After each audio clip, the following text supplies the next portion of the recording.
할렐루야.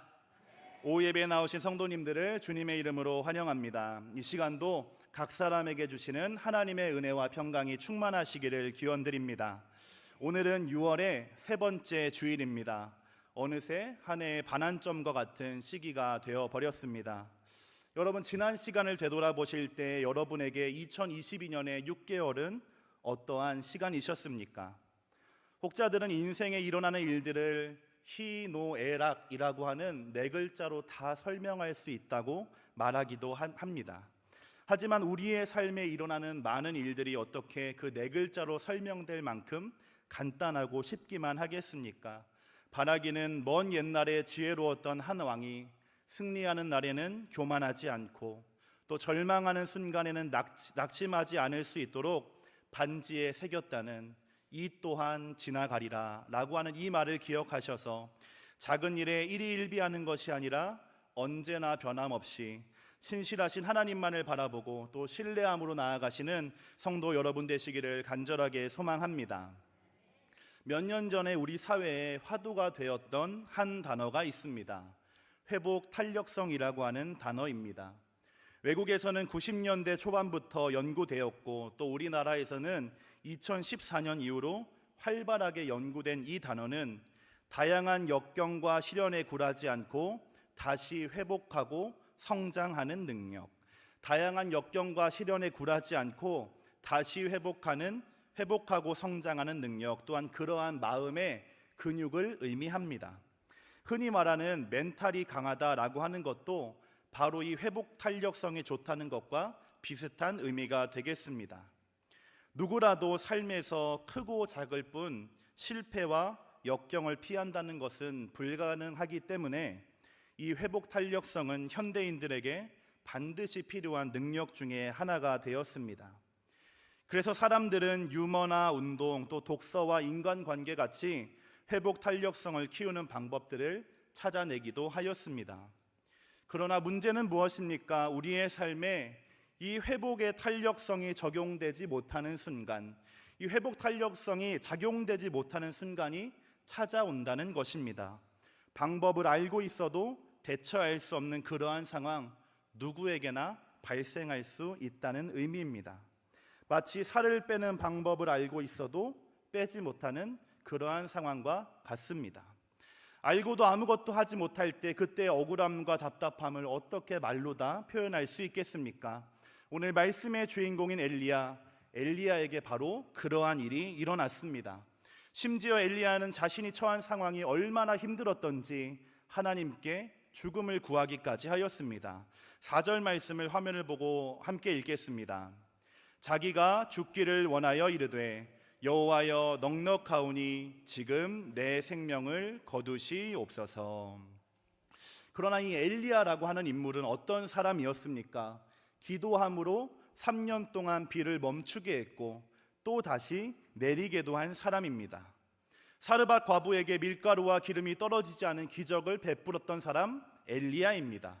그의 죽은 아들을 살렸고 바알 선지자 450명, 아세라 선지자 400명, 도합 850명과 싸워서 승리했던 위대하다는 말이 결코 부족하지 않은 이스라엘의 참 선지자가 바로 엘리야입니다. 그런데 이 위대한 선지자에게도 낙심되는 순간이 찾아오고 좌절하는 순간이 찾아오고 절망에 빠져서 헤어나올 수 없는 순간이 찾아왔다는 것입니다. 무슨 일이 있었길래 엘리야 같은 위대한 인물 낙심하게 되었을까요? 본문 2절이 그 상황을 우리에게 알려주고 있습니다. 제가 읽어드리겠습니다. 이세벨이 사신을 엘리야에게 보내어 이르되 내가 내일 이맘때에는 반드시 내 생명을 저 사람들 중 한 사람의 생명과 같게 하리라. 그렇게 하지 아니하면 신들이 내게 벌 위에 벌을 내림이 마땅하니라 한지라. 이세벨의 아주 표독스러운 선포입니다. 자신이 믿는 신들의 이름에 맹세하면서 외친 그의 선언 때문에 엘리야가 낙심하게 되었습니다. 이 말을 들은 엘리야의 반응은 어떠했을까요? 3절 말씀 여러분이 함께 화면을 보고 읽겠습니다. 시작.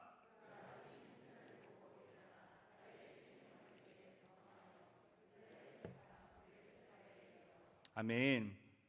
지금까지 하나님의 사람으로 능력 행하고 기적을 행하던 엘리야가 이세벨이 두려워서, 그의 말이 두려워서 도망쳤던 것입니다.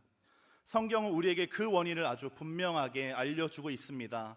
3절을 다시 한번 보시겠습니다. 3절은 이와 같은 말로 시작이 됩니다. 그가 이 형편을 보고. 따라해 보겠습니다. 그가 이 형편을 보고. 이전까지 엘리야가 했던 수많은 일들, 쉬운 일 하나도 없었습니다. 수많은 기적들은 사람의 힘으로는 할 수 없는 일임에 분명했습니다. 그렇기 때문에 하나님이 하신 것이 분명한 일들, 그것이 엘리야가 행한 일이었습니다. 엘리야가 그 일들을 할 수 있었던 것은 자신의 능력 때문이 아니었다는 것입니다. 하나님 바라보고 하나님 신뢰하고 때로는 이해되지 않는 그러한 순간에도 하나님 말씀에 순종했기 때문에 나타나고 일어난 일들이 바로 엘리야의 삶이었습니다.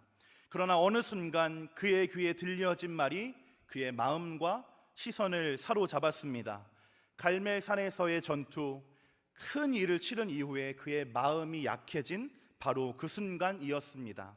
지금까지 보아왔던 하나님이 아니라, 지금까지 집중해왔던 하나님이 아니라 자신의 상황을 보게 되었을 때, 나의 형편을 보게 되었을 때, 두려운 대적 이세벨에 집중하게 되었을 때 엘리야에게 이와 같은 상황이 찾아오게 된 것입니다. 여기에서 우리가 알 수 있는 중요한 사실이 두 가지 있습니다. 먼저는 낙심되는 때, 시험에 드는 때는 어려움이 닥쳐올 때가 아니라는 것입니다. 우리가 낙심할 때, 시험에 드는 때는 어려움이 있을 때가 아니라는 것입니다. 엘리야의 낙심은 850대 1의 싸움에서 승리하고 또 가뭄을 그치게 하는 비를 내린 직후에 일어났습니다. 고난과 역경의 때가 아니었다는 것입니다. 예상치 못한 성취, 또 큰 성과가 있을 때 큰 규모의 일을 잘 해결한 직후가 가장 위험한 순간이라는 뜻입니다. 다윗이 범죄한 때가 언제였습니까? 왕이 직접 전장에 나가지 않아도 되는 태평성대의 때였습니다. 그 순간 다윗은 흔들리고 말았습니다. 선줄로 생각하는 사람 넘어질까 조심하라는 바울의 권면도 이와 동일한 말씀입니다.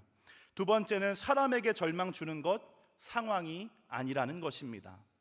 이세벨과 아합의 위협, 또 우상 숭배자들의 공격, 동족들로부터의 위협까지 이 엘리야의 삶은 언제나 어려움의 연속이었습니다.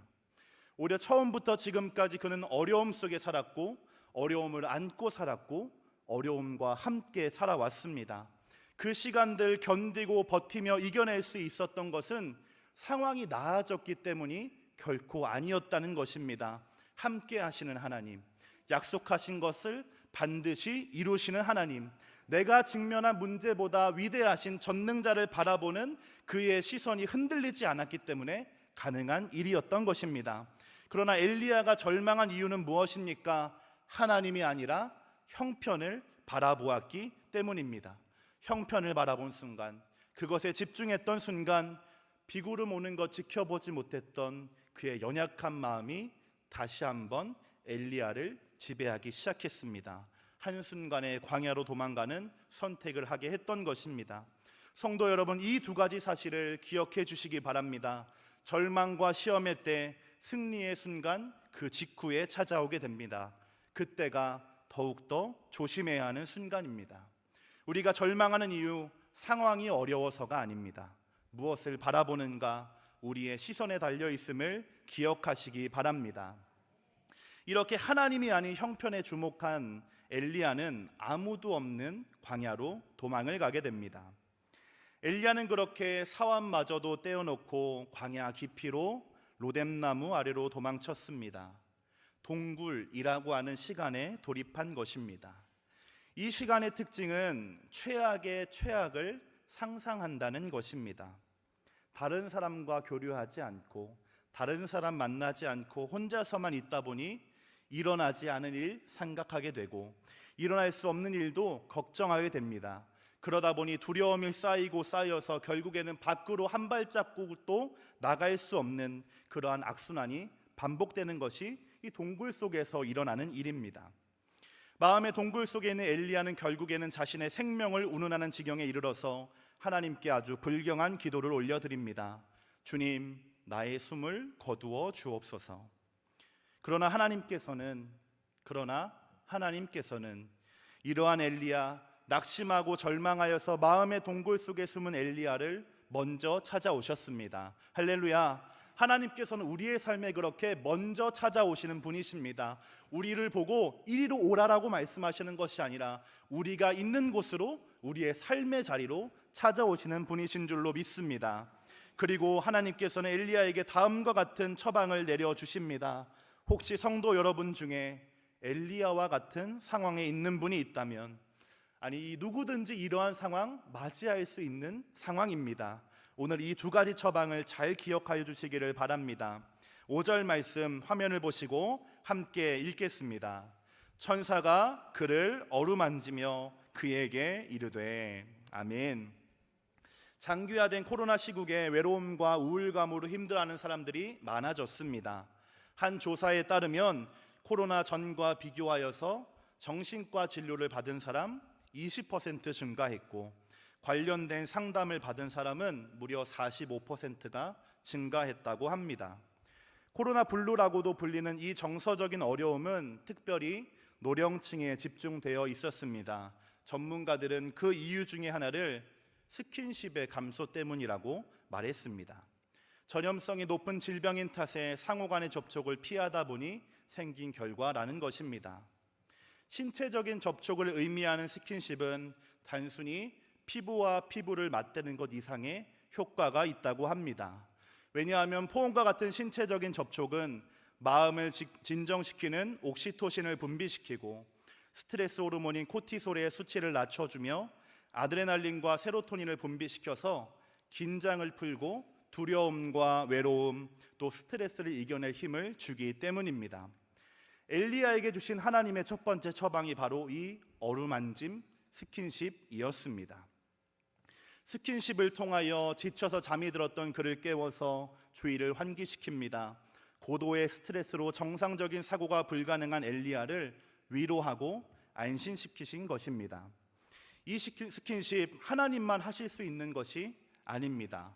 우리도 할 수 있고 우리도 해야 하는 일입니다.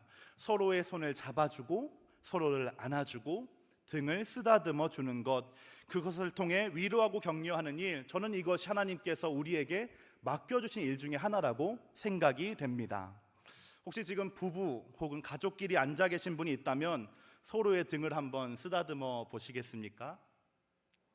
또 동성끼리 앉으신 분들 악수라도 오늘 이 시간 한번 하면 참 좋을 것 같습니다. 혼자 있는 분들 저를 따라서 해보겠습니다. 어떠십니까? 생각보다 참 좋은 이 시간입니다. 집에 들어가셔도 꼭 한 번 더 해보시기를 바랍니다. 하나님의 첫 번째 처방이 바로 이 어루만지심이었습니다. 엘리야에게 주신 하나님의 두 번째 처방은 일어나서 먹으라는 것입니다. 5절 말씀 다시 한번 화면을 보고 함께 읽겠습니다. 천사가 그를 어루만지며 그에게 이르되 일어나서 먹으라 하는지라. 경상도 말로 무라. 7절에 한 번 더 이 말씀이 반복이 됩니다. 그러면 더 무라, 양껏 무라. 이렇게 부끄럽네요. 지치고 낙심한 엘리야에게 주시는 하나님의 처방은 다 잘 될 거라고 하는 막연한 위로가 아니었습니다. 그것밖에 못하느냐라고 하는 책망도 아니었습니다. 할 수 있다라고 하는 격려도 아니었습니다.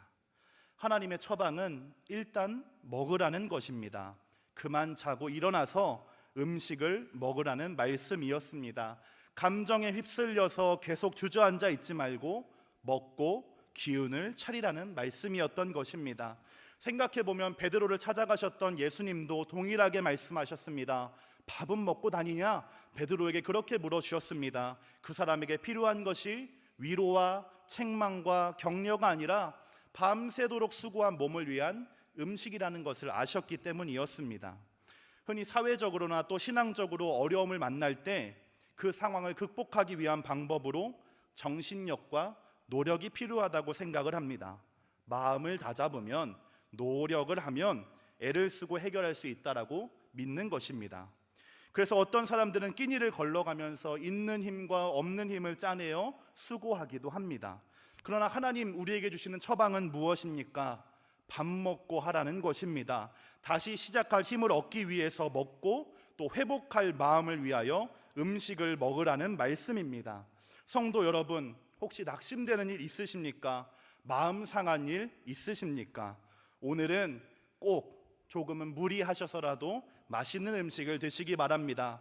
그렇게 힘을 내어 주십시오. 다시 일어나시기를 바랍니다. 가족과 함께 식사할 수 있다면 더 좋을 것 같습니다. 그때에는 조금 전에 하셨던 것처럼 서로를 힘껏 안아주시고 식사하시기를 바랍니다. 옆 사람과 인사하시겠습니다. 오늘 저녁에 뭐 드실 거예요? 네, 저를 따라해 보시겠습니다. 고기 먹을 거예요. 한 번 더 따라하겠습니다. 혼자 먹지 말고 같이 먹어요. 네, 그렇습니다. 이 식사를 통한 교제가 있습니다. 식사 자리, 함께 밥을 먹을 때만 생기는 깊은 유대감이 있습니다. 그래서 식구라는 것도 음식과 관련되어 있는 단어입니다. 그 교제와 유대감은 우리에게 큰 힘이 되어줍니다. 좋은 음식 드셔서 힘내시고 또 가족과 성도들과 식사하면서 교제하시기 바랍니다. 그 시간에 또한 그 식사의 자리에 함께 하신 하나님으로 인하여 우리의 모든 삶의 회복과 치유와 웃음이 넘치게 되기를 기원합니다. 엘리야는 하나님의 처방대로 먹고 자고 또 먹고 잤습니다. 언제까지 그러했는가? 몸이 회복되어서 다시 시작할 마음이 생길 때까지 먹고 잤습니다. 그렇게 힘을 회복한 엘리야가 가장 먼저 간 곳은 다른 곳이 아니라 하나님의 산 호렙이었습니다. 잘 먹고 잘 잤습니다. 힘이 회복되었고 마음도 회복되었습니다. 어디로 가야 할까? 문제가 있었던 그 자리로 가는 것이 아닙니다. 우리의 일이 있는 곳으로 먼저 가야 하는 것이 아니라는 것입니다. 힘을 얻은 후에 먼저 가야 할 곳은 일이 있는 곳도 문제의 자리도 아니라 하나님이 계신 곳, 하나님의 말씀이 있는 곳, 기도의 자리여야 한다는 것입니다. 우리는 그 힘을 가지고 하나님의 산으로 나아가야 합니다. 그리고 그곳에서 하나님을 만나야 하는 것입니다. 예수님의 포도나무 비유는 하나님과 함께하는 것의 중요함, 하나님과 붙어있는 것의 중요함, 연결되어 있는 것이 얼마나 중요한지를 우리에게 알려줍니다. 연결되지 않은 나무 자랄 수 없고 열매 맺을 수 없고 말라서 죽을 수밖에 없기 때문입니다. 마찬가지로 우리가 성도가 늘 머물러야 하는 곳, 거해야 하는 곳, 지키고 찾아야 하는 곳이 있다면 바로 하나님의 산이고 하나님의 집인 이 교회 성전입니다. 왜냐하면 하나님 우리의 모든 삶에 함께 하시지만 특별히 성전 가운데 함께 하시겠다고 약속하신 분이기 때문입니다. 엘리야가 찾아간 40일 동안 뛰어갔습니다. 그런 마음으로 찾아간 호렙산, 그곳에 하나님께서는 계셨습니다. 그러나 강한 바람 속에는 계시지 않았습니다. 바위가 갈라지고 부서지는 지진 속에도 하나님은 계시지 않았습니다. 맹렬하게 타오르는 불 가운데서도 하나님은 찾을 수가 없었습니다. 하나님께서는 세미한 소리 가운데에서 엘리야를 만나 주셨습니다. 지금까지 엘리야에게 필요했던 것은 강한 바람, 지진, 불과 같은 힘이고 능력이었습니다. 그 힘으로 하나님의 일을 했고 기적을 일으켰고 대적들과 싸워서 이겨내었습니다. 그러나 자신을 죽인다고 공언하는 이세벨은 그 능력으로 감당할 수 없는 상대였습니다. 그때에 그러한 때에 그에게 진정으로 필요했던 것은 더 큰 힘과 더 큰 능력이 아니라 세미한 중에 오직 그에게만 들려주시는 하나님의 음성이었다라고 하는 뜻입니다. 야고보는 우리에게 엘리야, 우리와 성정이 같은 사람이라고 했습니다.